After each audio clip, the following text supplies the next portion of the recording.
Bienvenidos a nuestro segmento de entrevistas, VAR, Visitando a Rebo, donde analizaremos paso a paso cada jugada de nuestros invitados. Esto es Visitando a Rebo. Hoy nos acompaña profesor Dufer Allman. Hola, ¿qué tal a todos nuestros amigos de Rebo Sports? Bienvenidos a nuestra primera entrevista del 2020, así que le damos un feliz año a todos nuestros amigos que nos ven a través de YouTube, también a través de Facebook, así que bienvenidos a una entrevista más en su segmento VAR Visitando a Rebo. Y en esta ocasión nos acompaña el profesor Dufer Allman, preparador físico es su profesión, catedrático también en universitario y una amplia carrera en lo que es el fútbol ecuatoriano, apoyando a entrenadores, equipos, etcétera. Me atrevo a decir que es uno de los mejores preparadores físicos que tiene el país y una amplia carrera y conocimiento en lo que es asunto del fútbol. ¿Qué tal, profesor? ¿Cómo está? Bueno, sí, para mí es un gusto compartir con usted esta entrevista. Espero que lo que vamos a conversar les interese y les guste a los amables oyentes. Profesor, cuéntenos un poquito sobre su actual actividad. ¿A qué se está dedicando actualmente el profesor Dufer Allman? ¿Entrena algún equipo? ¿Solo da clases? Cuéntenos un poquito sobre eso. Bueno, mire, yo soy profesor de la Facultad de Educación Física de la Universidad de Guayaquil. Tengo 39 años como catedrático allí. Soy profesor del Tecnológico de Fútbol de la Federación Ecuatoriana de este deporte, donde soy fundador. Ya creo que va para los 11 años. Y además, en los 2 últimos años hice una maestría sobre entrenamiento deportivo en la Universidad de Milagro, en la UNEMI, ¿no? Yo creo que es importantísimo para uno como docente actualizarse, estar con los últimos conocimientos, no solamente en la parte científica, sino también en la parte tecnológica. Profesor, cuéntenos un poco sobre sus inicios. ¿Cómo usted decide dedicarse a esta profesión? Bueno, sí, mire, yo nací en Esmeralda, ¿no? Pero me vine acá a estudiar al Vicente Rocafuerte a los 11 años. Y de allí estudié y me gradué como en la carrera de biológico, ¿no? De la biología. Entonces, el objetivo mío era ser médico, pero en esa época, estoy hablando ya por los años 70, la profesión era muy difícil, costaba mucho dinero. Y hubo una persona extraordinaria como el licenciado Rómulo Viteri, que fue mi profesor de atletismo en el Vicente Rocafuerte, que me dijo que me vaya a estudiar educación física. Así que decidí ingresar a la facultad y me pareció extraordinario el hecho de estar ahí. Después volví al Vicente como profesor y ahí me inicié como preparador físico. Trabajaba con las selecciones del colegio y con Liga Deportiva Estudiantil. Cuando el Vicente era el Vicente, claro, en deporte. Éramos campeones en todo, en atletismo, en fútbol, en básquetbol. ¿Y a qué se debe esa debacle que ya nunca se dedicaron ya al deporte y a brindarle la atención a todos? Bueno, hubo muchos cambios porque los gobiernos de turno comenzaron a sacar el presupuesto que había para los deportes y eso hace que los entrenadores no puedan desarrollar su trabajo. Además, también hubieron cambios en la parte de los estudiantes, es decir, cada vez había menos horas de educación física y por eso era difícil que los deportistas se puedan preparar en un nivel alto. Usted dice que trabajó ahí en el Vicente Rocafuerte. ¿Quién se da cuenta de su desempeño y cómo es que comienza a ascender y hacerse conocido en el fútbol? Bueno, mira, cuando yo estudiaba en el Vicente, habían profesores como el abogado Yagual y en el camino me encontré con una persona increíble que era el arquitecto Francisco Bolita Aguirre, que me propuso ir a MLE, allá por el año 76, 77. Entonces trabajamos en las divisiones formativas de MLE. Ahí habían jugadores como Israel Rodríguez, muchos jugadores, ¿no? Tuve la suerte de conocer ahí también que jugaba fútbol en esa época, Benigno Santomera, Torres Garcés, a muchos deportistas. Entonces, él confió en mí y me llevó a la MLE, como lo dije anteriormente, y ahí hicimos una dupla excelente. Entonces trabajamos en MLE, quedamos campeones con todas las categorías que las dirigía en esa época Omar Quintana. Y después fuimos con Aguirre, con el arquitecto Aguirre, fuimos a trabajar en Liga Deportiva Estudiantil. Logramos el ascenso y jugamos en la primera B. Y después pasé a trabajar también ya como preparador físico, que ya me iba mostrando en las selecciones del Guaya. En esa época había la Copa Emprode y el Torneo Juventudes del Ecuador. Y poco a poco viene su ascenso y todo esto. Cuéntenos un poquito sobre esa trayectoria que tuvo con el profesor Dusan Draskovic. Bueno, sí, mira, las cosas se dan porque a veces el destino lo ayuda mucho a uno, ¿no? Entonces, como te decía, con el arquitecto Aguirre, que era amigo de Carlos Cuello, que era el presidente de la federación, a él le dieron una selección sub-16 y ese torneo se jugó en Ibarra. Entonces él me invitó para que yo le ayude en esa preparación. Nosotros hicimos una pequeña pretemporada aquí en Guayaquil, después nos fuimos a adaptarnos a la altura en Quito porque el torneo era en Ibarra. Y yo escuchaba que había llegado el profesor Dusan, pero no lo conocía, ¿no? Pero sucede que cuando llegamos a Ibarra, él como director técnico de la selección va ya al torneo, ¿no? Y él me preguntaba, nos hicimos amigos ahí, y él me preguntaba todos los días qué hacíamos nosotros, ¿no? Y para qué servía lo que hacíamos. Todos los días me preguntaba eso. Entonces, después cuando ya nos hicimos amigos, él me decía que él me eligió a mí como preparador físico porque él me preguntaba eso para saber si tenía conocimiento o no. Entonces él me decía, ¿qué hicieron hoy de tal cosa? ¿Y para qué sirve eso? Para tal cosa, yo le decía. Pero yo no sabía que él me estaba analizando, ¿no? Pero así fue, y entonces cuando termine el torneo regresamos acá a Guayaquil y él llamaba a mi esposa para decirle que quería hablar conmigo, pero como no hablaba bien el español, mi esposa me dice, oye, llamó a un tipo que había que no sé cuánto, no sé, pero yo no le entendía, dice.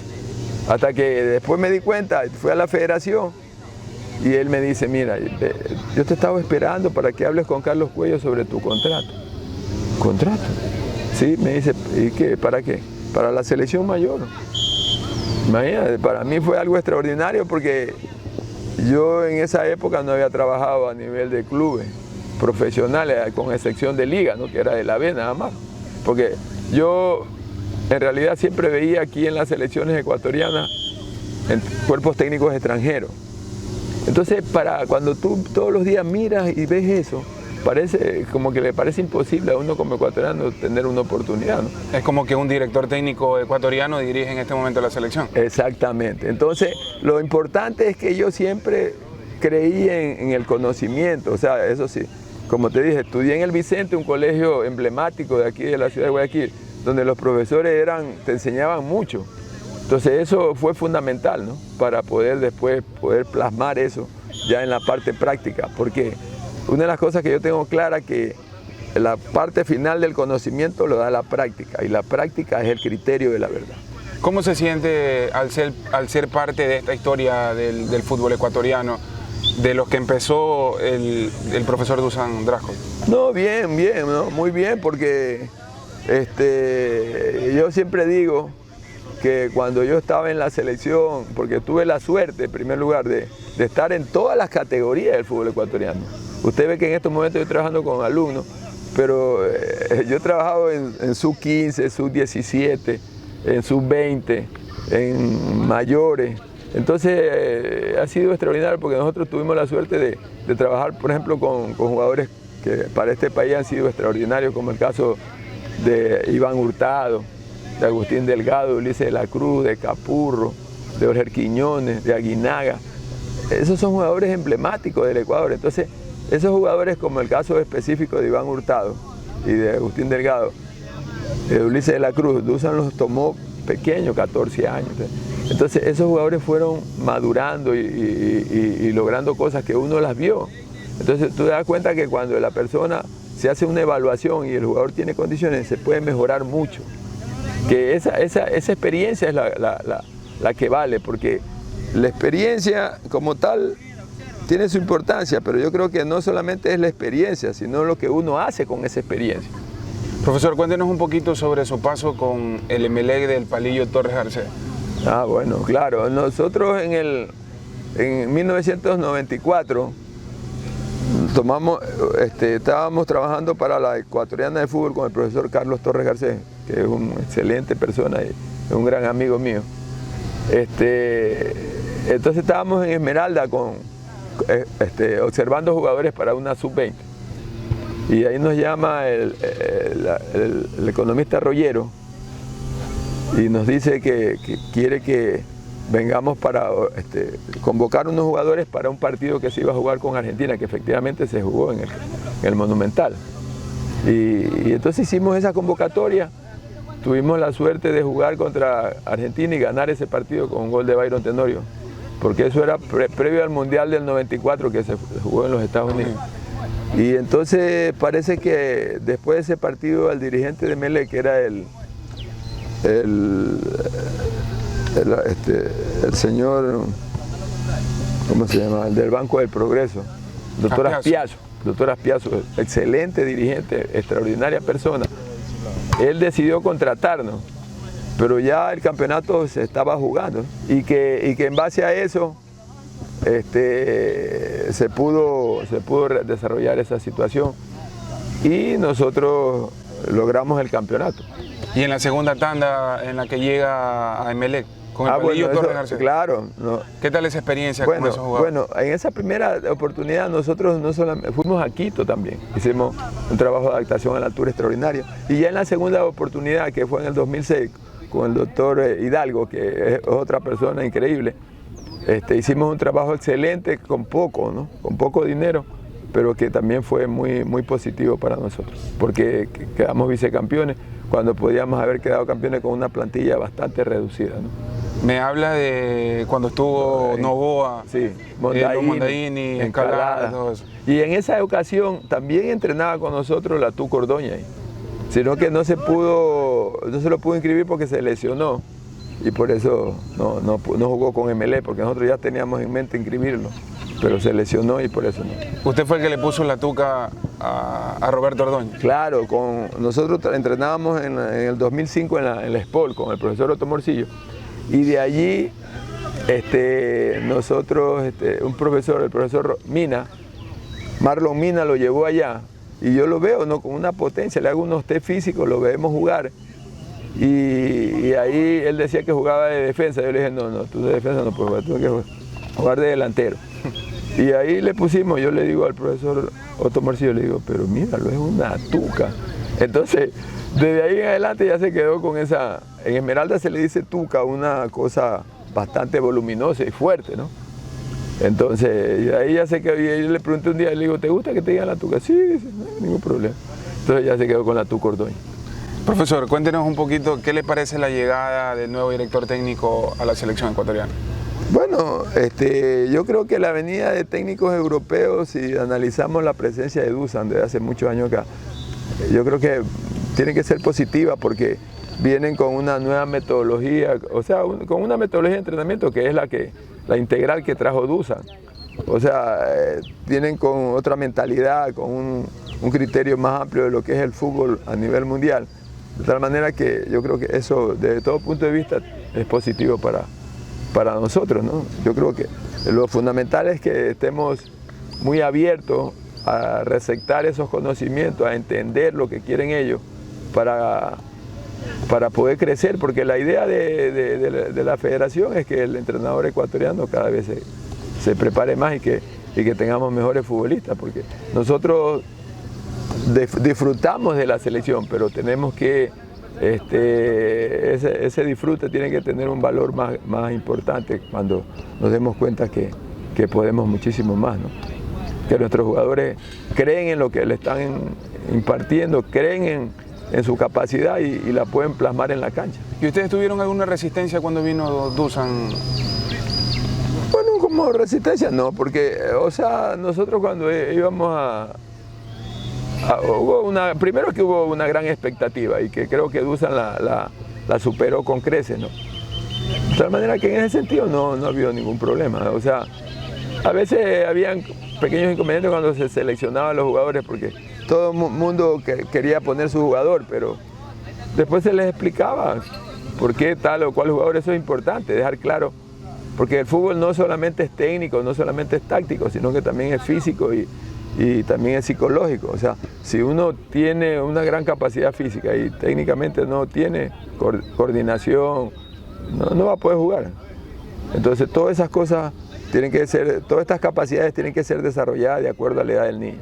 Profesor, cuéntenos, ya para ir cerrando la entrevista, cuéntenos sobre su paso con Insúa en el Deportivo Quito. Usted se ha cansado de ser campeón por todos lados, ha estado en la selección, MLE campeón, y también yo le voy a preguntar sobre su paso con Benito Floro, cómo fue ese contacto también que tuvo por ahí. Pero ahorita Deportivo Quito. Bueno, sí, mira, casualmente yo estuve en Barcelona, en 2009 yo estuve en 2 equipos, primero en Barcelona y después en el Deportivo Quito. Entonces, sucede que salí de Barcelona y el Deportivo Quito no tenía preparador físico, había tenido, no sé por qué razón salió, y me llama la dirigencia por medio de un amigo apellido Caicedo, que es preparador de arquero, me llaman del Deportivo Quito. Y yo fui, y bueno, llegamos a un acuerdo. Hice un trabajo, bueno, yo creo que uno de los partidos más importantes fue cuando le ganamos a Liga allá en su estadio. Y después empatamos con el Cuenca y después acá en Quito le ganamos al Cuenca y quedamos campeones. Una de las figuras de ese partido fue Michael Arroyo, porque hizo unos goles extraordinarios. Que estuvo a punto de que el Cuenca le empató y sí. que ya estaban a punto de perder el campeonato y que a los últimos minutos creo que fue el gol. El gol de Arroyo, un gol de tiro libre extraordinario, en un lugar, así más o menos una posición de allá, se la metió en el ángulo. Entonces, esas son cosas que a uno se le quedan grabadas, ¿no? Son momentos extraordinarios que uno ha disfrutado, ¿no? Porque una cosa es estar en las gradas, o ser espectador, y otra cosa es estar ahí en el día a día. En el día a día y cómo el jugador madura, cómo el jugador se prepara, cómo el jugador está acondicionado para los partidos, ¿no? Y la etapa de Benito Floro. Bueno, con Benito Floro, él vino y parece que el preparador físico que quería traer costaba mucho, ¿no? Entonces me llamaron los dirigentes de Barcelona. Tuvimos unos días ahí, yo le hice la propuesta, ellos me decían que no, que sí, hasta que al final llegamos a un acuerdo. Y después ya llegó él tenía un problema, él decía que la altura era un mito. Yo le decía que la altura no era un mito, que la altura era una realidad. Entonces al comienzo teníamos ciertos pequeños desajustes, ¿no?, en la preparación, y eso hizo que en la pretemporada no se haga el trabajo adecuado, porque él no entendía mucho el problema de la altura. Pero de ahí después, no, yo creo que él era un buen técnico, pero como es normal, pues, no todas las cosas salen como uno piensa, ni las cosas se dan como uno quiere, pero no puedo decir que era una mala persona, sino que tenía su forma de pensar y yo la mía, pero al final las cosas no se dieron y tuvimos que salir. Y ahí, como le decía, yo me fui al Quito y gracias a Dios quedamos campeones. Y usted, porque lo vivía diariamente, vivió en Ecuador, ha preparado en Ecuador, en cambio él venía al extranjero y tenía poco conocimiento de eso. Por eso yo le decía que la realidad de acá la conocía yo, porque uno ha trabajado tantos años, yo he estado con selecciones de todas las edades, he estado con equipos en todas las etapas, prejuveniles, juveniles, mayores. Entonces uno tiene un recorrido tan amplio que no es fácil que se te pueda escapar alguna cosa. ¿Cuál es el secreto para rendir en la altura? Bueno, primero tener salud, hacer una ficha médica integral, y después trabajar mucho el VO2, el consumo máximo de oxígeno, porque en la altura se juega en hipoxia, o sea, con déficit de oxígeno. Entonces el problema entre la altura es la recuperación de los jugadores. Si no tienes una buena base aeróbica, la recuperación se hace muy lenta, entonces el jugador de allá también se cansa, pero se recupera más rápido. Y si te recuperas más rápido, puedes repetir más acciones y por lo tanto tienes una ventaja fisiológica dentro del juego. ¿Y qué se hace para que se recupere? Por eso, mejorando mucho la capacidad aeróbica y también teniendo un equipo corto, o sea, el equipo tiene que defenderse con el balón, o sea, de allí tener fútbol. Claro, de ahí que el trabajo tiene que ser muy coordinado entre el cuerpo técnico y el preparador físico. Por eso ahora los preparadores físicos tienen que saber de fútbol, o sea, tienen que tener claro los objetivos que se persiguen dependiendo de la pretemporada, de las etapas que que se desarrollan. Por ejemplo, usted ve ahorita, Barcelona está haciendo la pretemporada, entonces tiene que tener claro y no equivocarse, porque cuando viene la etapa competitiva, si no lograste ese objetivo, después es difícil. O sea, eso se trata en las pretemporadas. Así es, pretemporada, el objetivo es lograr la forma. En la pretemporada, en la etapa competitiva, mantener la forma. Y en la etapa transitoria, perder la forma, o sea, es un círculo vicioso, ¿no? Que tiene sus etapas de desarrollo motor y de su desarrollo técnico y táctico. Profesor, una última pregunta. ¿A quién ve usted del fútbol ecuatoriano y de los que usted ha estado entrenando últimamente? Porque usted no solamente da clases, etcétera, sino también que es un veedor, es un buscador de talentos. ¿A quién ha visto usted que quizás ahorita está en divisiones menores, que tiene proyección a ser un buen jugador?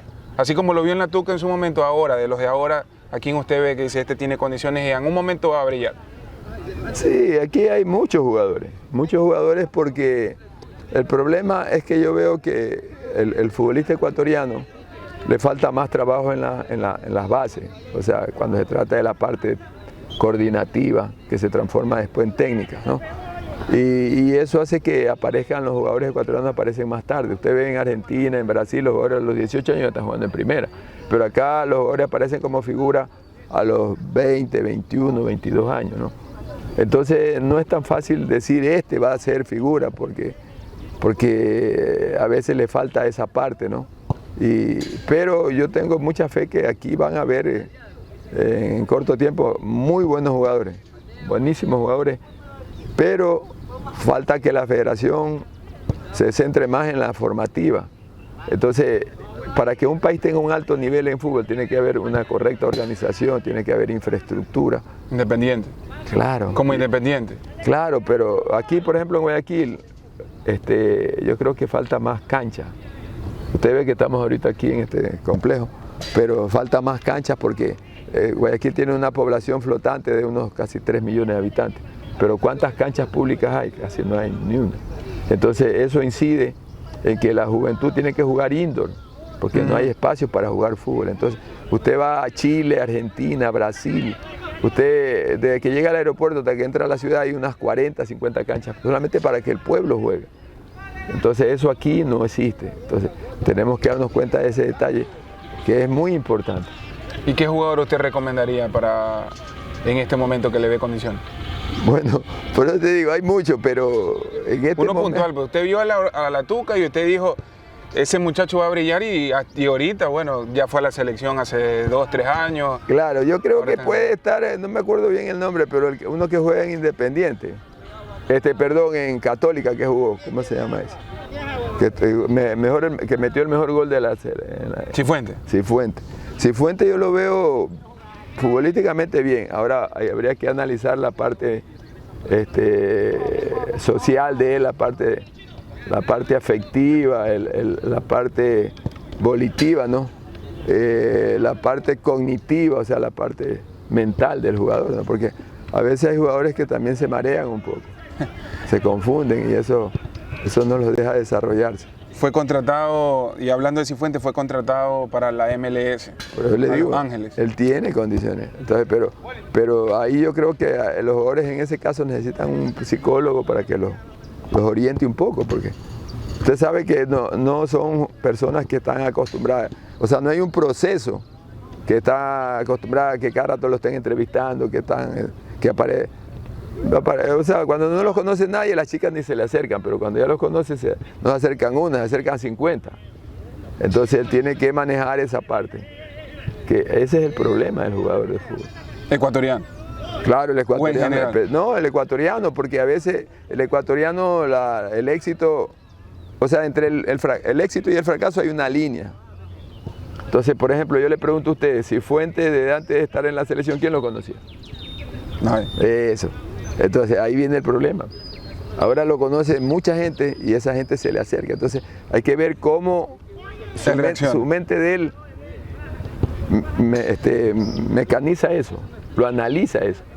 Y ahí viene la situación, pues uno puede estar creyendo que todo está bien, pero a la final no. Entonces depende mucho de esa parte que es fundamental. Y porque yo he visto muchos jugadores que han estado en la misma situación de él y en vez de subir, o vemos el caso de otros jugadores que les ha ocurrido eso. Profesor, ¿cómo se siente usted cuando le dicen que es uno de los mejores preparadores físicos del Ecuador? Bueno, eso no a mí o sea, como le digo, yo soy un profesional del fútbol, pero para mí lo más importante no es que me digan que soy el mejor, porque eso hay que demostrarlo en el día a día, pues, ¿no? Si yo estuviera en un club ahorita, ahí si el club está bien, yo creo que es verdad, pero de ahí no. Pero lo más importante para mí es que yo he hecho un trabajo que no solamente he estado representando a Duffer Allman como profesional, sino a todos los preparadores físicos ecuatorianos, porque yo creo que aquí hay mucho material humano con capacidad, excelentes preparadores físicos, pero lo que falta es oportunidades. Porque yo aparecí porque vino Dusan Drašković, yo soy Dusan Drašković, para mí es como mi papá. El único hijo negro que ha tenido Dusan. Entonces, ¿por qué? Porque él me brindó esa posibilidad. Si no me la brindaban, no pasaba nada.